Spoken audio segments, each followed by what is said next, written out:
Hello, beautiful people. So right now this is live, but I know most of you guys are going to catch me on the flip side once this has been posted to my page. I know it's been a minute since I've done a reading on here.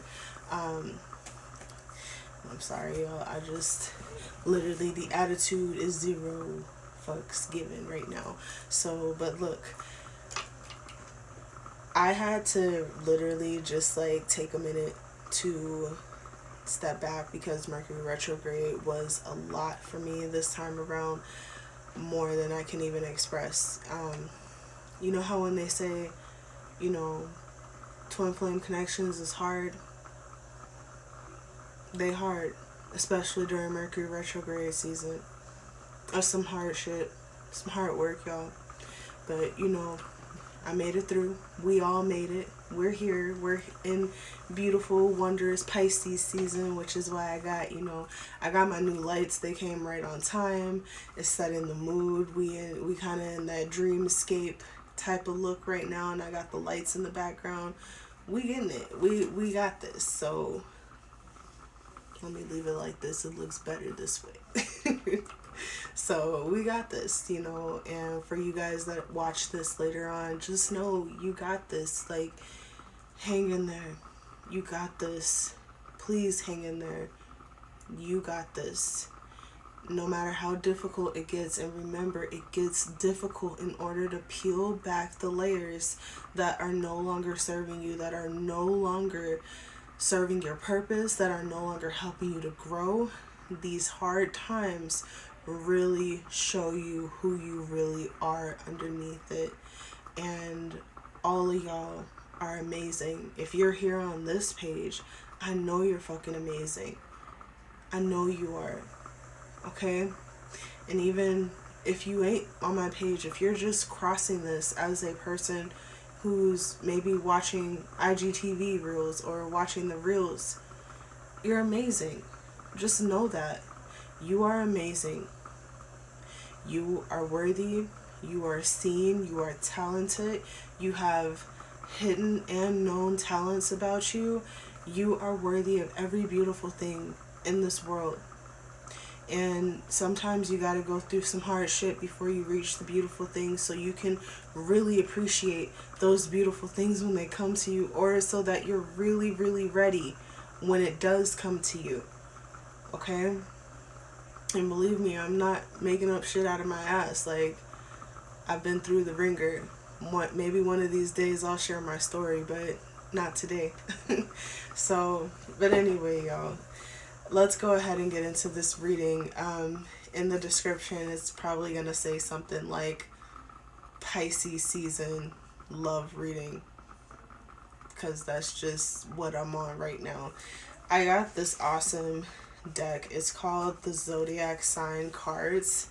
So, we're going to pull 2 cards from this deck, and if it specifically applies to you, then it applies to you. If it don't apply, let it fly and take the parts of the reading that do apply to you and act accordingly, okay? Alright, y'all, let's go ahead and get into it. I'm super excited. Alright. Okay. Let's see what's going on here.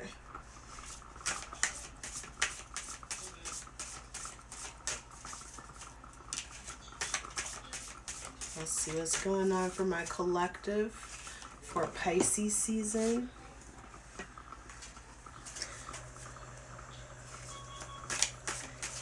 How is this season affecting you guys in your love life? Like, that's... of course, like, the whole deck wants to come out, so some of you guys may have a lot going on right now in your love life. There's a lot of recovery that has to take place, or there's just a lot of activity that's going on right now that needs your attention, okay? So for the zodiac sign here, I got Cancer. It says this energy is emotional, sensitive, caring, and loving. It may concern family, a mother, or a child. So some of you guys could be dealing with Cancers. You could be dealing with somebody with Cancer placement, Cancer sun, or Cancer moon. or even Cancer Venus, you know. Either way, this person is very emotional. They are highly sensitive. They're caring and they're loving and they're very intuitive. This person could be the mother of your child or the father of your child who has very, you know, even men can have very strong maternal instincts. And it's like, this is the person that you, maybe Mercury retrograde has made some things difficult between you and this Cancer placement person, especially with so many things being in Aquarius, and Aquarius being a little bit of a colder, more intense energy, more a colder, intensely detached energy, which is almost like polar opposite of Cancer. So it's probably been an uncomfortable transit for you guys, but this coming into Pisces season, it seems like things are gonna kind of ease up for y'all, or some of you guys may have significant Cancer placements yourself, and as a Cancer, just this retrograde season was a lot. Like, I have the feeling like this retrograde season has just been a lot. It's been a lot for all of us, but especially for, you know, water signs, especially fixed water signs. Scorpio, I'm sorry, I don't know what to tell you. But, you know, and then also you guys got the 12th house here. It says this is the area of your life that is overwhelming. You yield to a greater cause or power. So some of you guys could have been having transits through the, like, Aquarius.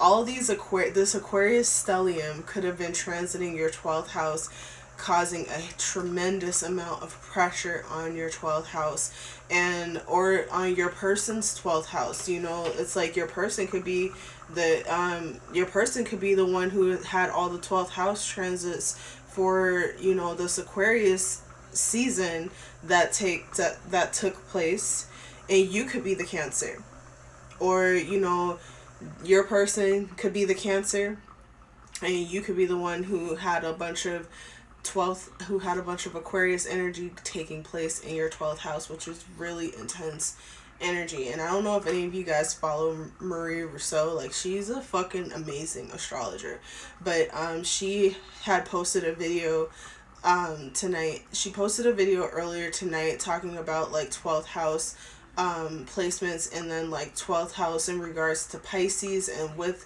us transiting into, you know, Pisces sun energy and how it would affect us. I suggest you guys go check out her page and check out that video, because she hits slightly on, you know, people with Aquarius in the 12th house placements and kind of how that works out for them. She touches on it very briefly, but the brief amount of energy that she puts into it, it brings a lot of clarity for people who may be struggling with, you know, 12th house, Aquarius in the 12th house, you know, especially if that's where your natal placement is, and that would make you a Pisces rising. So you know, it's intense, you guys, and the 12th house is so much Pisces energy. And it's like, also what could be happening is, with us going into Pisces season, Pisces represents the 12th house, and when we're talking about the 12th house, we're talking about the collective subconscious. We're talking about those deep things that you already intrinsically know on a deep just knowing level. You know it and you understand it. This is the house of gains. This is the house of losses. This is the house of it's an intense house to be in, because really you're dealing with the subconscious. And for a lot of people, like a lot of people don't understand or know their subconscious like that. The subconscious is a scary place for them. So, you know, it's like, don't let it bog you down too hard. Take a deep breath. Remember who you are, remember what you're doing, and remember that this is growth. Remember that you have gone through so many things in your life before. You will get through this as well. And this is for your benefit. This is forcing you to address things that have taken place in your life. This is forcing you to address repeated patterns that have occurred in your life. You really are being forced to take an intense look at yourself. And that is okay. That actually works for your benefit in the long run. Okay? So let's go ahead and get into the romance angels cards, see what's going on between you and your, possibly Cancerian partner. It's crazy because it's like I'm surrounded by Cancers, and but be it Cancer moons or like Cancer suns, and like the lessons that I have learned from Cancers in regards to like care, in regards to emotion, in regards to giving, they have been some really intense lessons, because Cancers, especially Cancer moons, like Cancer moons really do demand, they demand the same energy that they put out, and they demand the same level of care that they give. And sometimes, depending on how that moon is aspected, they don't even know how to vocalize that they want that. They want the same amount of care that they feel that they're giving. And for a person like me with the Sagittarius moon, and I'm ready to go balls to the walls, at times it's hard to stop and realize like I'm dealing with somebody who has a very sensitive placement, and they don't know how to express that. So let me get this card that fell on the floor. Alright, so for you guys here for tonight, you guys got the card that says let your friends help you. It says ask for and accept support from others.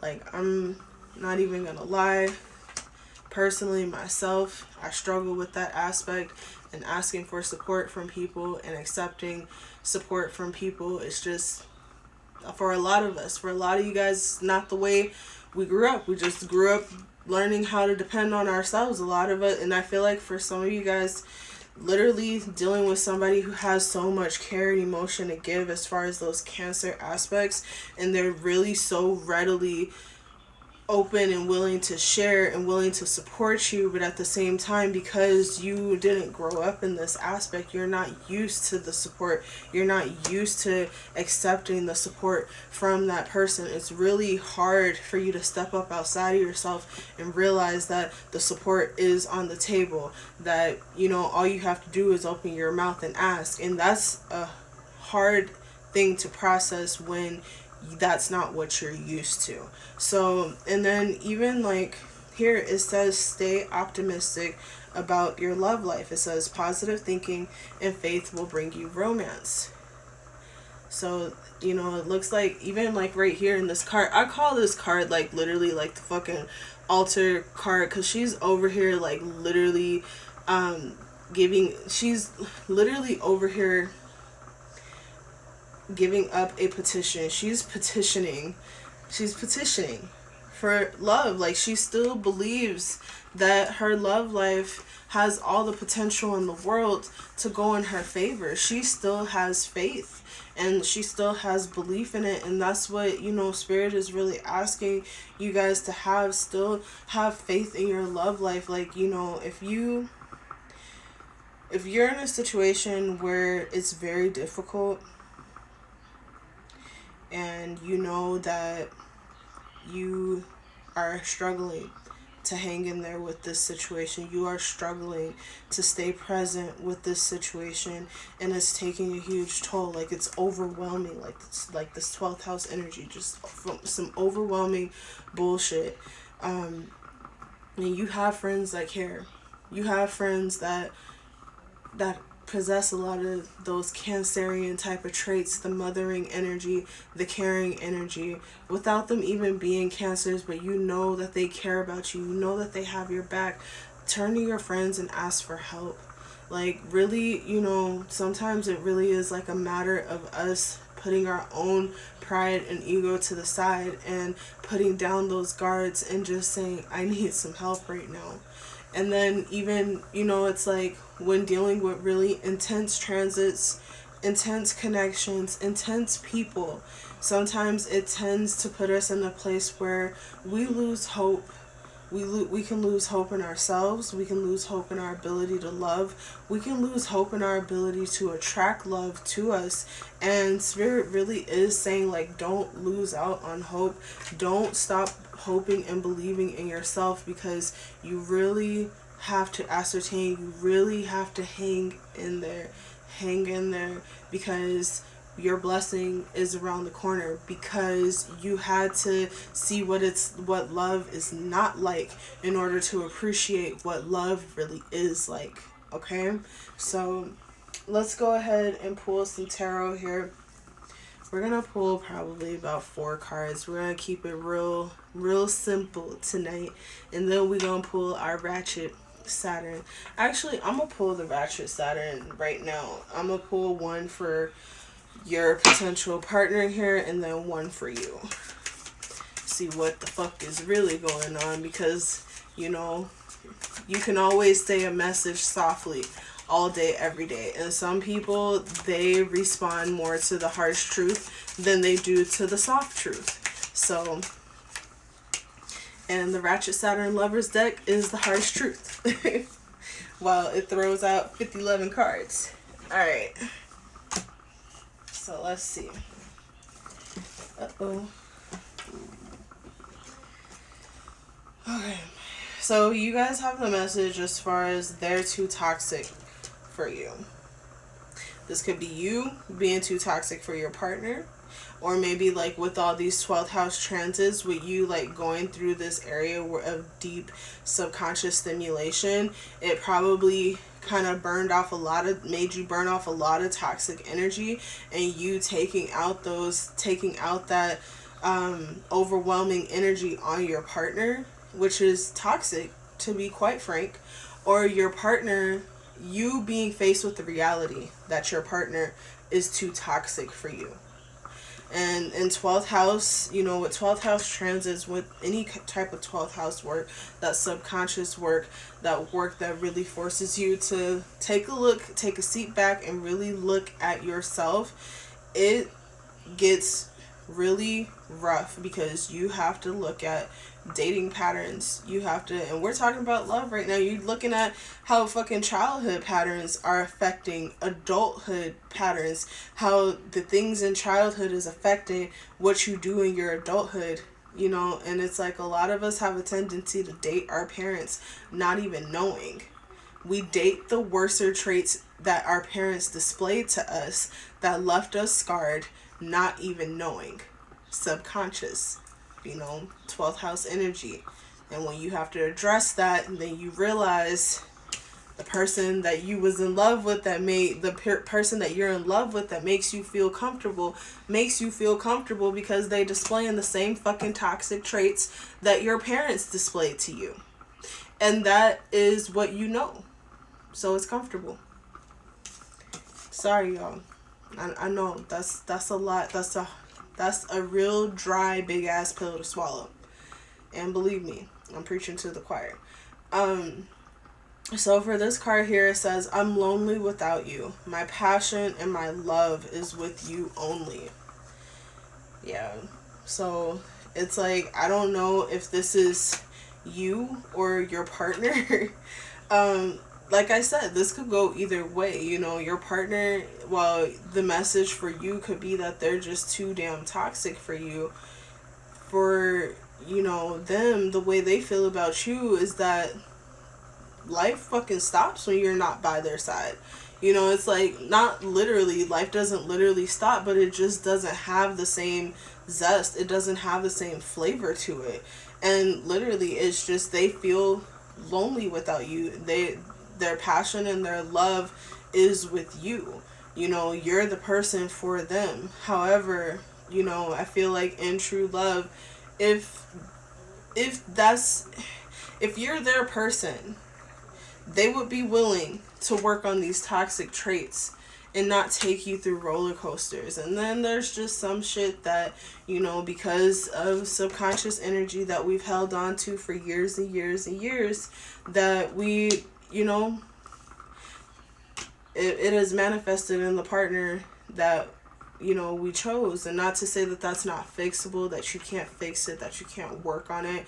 It's just that it's going to be a lot of work, and you have to really weigh the pros and cons of whether your mental health really can sustain the work that would be needed in order to sustain this relationship with this partner. Okay? All right. So let's pull some tarot here. Okay. One more card then. It's like, I feel like there is a sense like the both of you guys want this to be successful. You want a victory in this. You really do want a victory in this, but yeah, there's been a lot of tension here.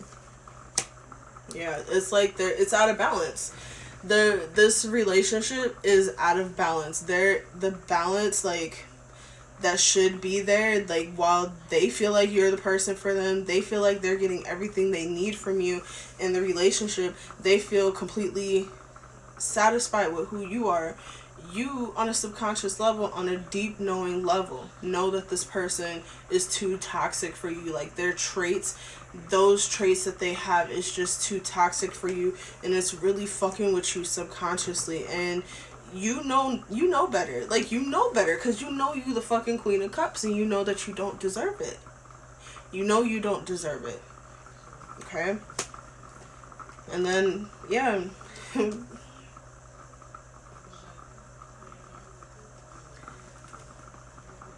I'm gonna just let that sit there. Twin flame. I don't even like to use the phrase twin flame. I don't even use that shit in my reading, but y'all are twins, and you guys really love each other. You love each other very sincerely.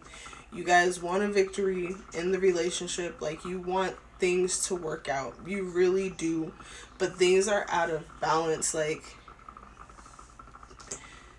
work will have to be put in. Extensive work will have to be put into this to make this work. Because there's just things that are so out of balance in regards to emotional give and take, in regards to acknowledging, you know, acknowledging the needs of one another. And mostly, you know, you either, like I said, is fluid. Them acknowledging the needs of you, or you acknowledging the needs of them, or even each other. You know, even though they feel lonely without you and their passion and love is with you, they could still feel like you don't fully get them. Like, you don't fully acknowledge what they need. And this just in the fact that subconsciously you know that they're too toxic for you, and if they're not willing to yield, this, even though you have this powerful connection with one another, you know, it's like, at what cost though? At what cost? At what cost will you continue to go through this overwhelming stimulation, this overwhelming energy on your, you know, your 12th house, on your subconscious? You know, it's you really gotta weigh out those pros and cons. And even in the 5th house, probably in the 5th house, because the 5th house is the house of romance. There's so many cups here. Like, this shit is really emotional. Like, this is a very deeply emotional connection. You guys feel very deep emotions for one another. Like, the love is genuinely deep. The love is genuinely there. And, you know, wish fulfillment will come. Whatever it is that you guys are wishing on, you know, regardless, you know, if you're wishing to get it right, if you're wishing to balance it out, if you're wishing for a victory, which, you know, it's coming out in reverse. It really isn't quite being achieved right now. If you're wishing for a separation, you guys have to be very, very observant of the fact that wish fulfillment is coming, and I'm gonna pull a clarifier on what this wish fulfillment is, on what Nine of Cups is, because here I see a union, I see a marriage. Like, even though Ten of Cups represents the maturity of the relationship, actual marriage taking place, Nine of Cups, this is the ceremony, this is the wedding ceremony, you know. Let me see what this wish fulfillment is. You guys really, like, y'all are fucking soulmates. Your soulmates. Your soulmates cut from the same thread, from the same cloth. And even if this is only temporary, you guys were meant to go through this period of time together. You guys have done this before. You've done this before. You definitely have done this before. What is this wish fulfillment? And it's just saying, you know, keep the faith and let your friends help you out. Like, really keep the faith. Don't give up. Whatever that means to you, don't give up. Yeah. You're gonna get that wish fulfillment in regards of holding on, and it's like, you got to be careful as to what it is that you're deciding to hold on to, and your partner, if they're deciding to hold on to toxic traits, then what the fuck is that? That's not, what is that? That's a question for y'all. Like, what is that? If they're deciding to hold on to traits, you guys are deciding to hold on to shit that keeps keeping you guys in a continuous cycle of imbalance and lack of victory. You know, that's something that has to be considered. Or, you know, it's like either that or you guys are going to make the choice to hold on to one another. But at the bottom of the deck is the Nine of Swords right now, in the space that you guys are in. If you guys do not invest in doing the work, or if you don't do what you need to do in order to let go, alleviate some of the pressure, alleviate some of the overwhelming, this is going to continue to be a source of stress. It's going to continue to be a source of stress for the both of you guys. You know, it's like, I really do strongly feel like this might be some stuff that if you guys are so determined to be together, you should be just as determined to seek counseling. You should be just as determined to be sitting on the therapist couch with one another and really truly working through your issues. That your partner should be just as determined to listen to you and actually take into consideration where and how they may be triggering you, and on a deep subconscious level, your subconscious, like, I'm feeling that sensation of like your subconscious is wildly overwhelmed. Like, your subconscious is like hyperdrive, like it can't fucking take no more. So, you know, you guys just keep that in mind. I feel like this is, I don't even want to call it like a tragic love story, because I really would like to hope that it works out. But at the same time, if people are not going to do what is needed, if you or your partner are not willing to do what is needed, you're not willing to change, you're not willing to make better choices for yourselves and for the relationship, then yeah, that's all it's going to end up being, is a tragic love story. So, you know, you got to really take into consideration what it's worth. So that's y'all reading for Pisces season. I will have specific readings up for each sign by the mid-month, maybe by the end of the week. We'll see, because, you know, I be tripping sometimes, and that's okay, because I'm human. So, you know, but anyway, this is a collective reading. If this resonates, let me know. If it doesn't, let me know. I just love hearing you guys' feedback. Please leave a like, comment, share. Subscribe to my YouTube channel at The Herb Lady. I love you guys so much. Have a good night. Take care of yourselves. Hold your head up. Okay? Hold your head up. Like, if you know in your heart that this is not this is not working for you. If you know in your heart that this is not working for you, if you know in your heart that even with going to therapy, it ain't gonna make them change, come up out their perspective. If they're not even willing to go to therapy, you know, and if you're struggling to let go, pray for strength to let go. Fortify yourself to be able to let go. Just turn that tremendous amount of love that you have inwards. Because you're either the Queen or King of Cups, and either way, the Queen or King of Cups has a tremendous amount of capacity to love and to give and to pour out onto. So pour out onto yourself. Focus that onto yourself. Okay? I love you guys. Have a good night. Take care. Ashe.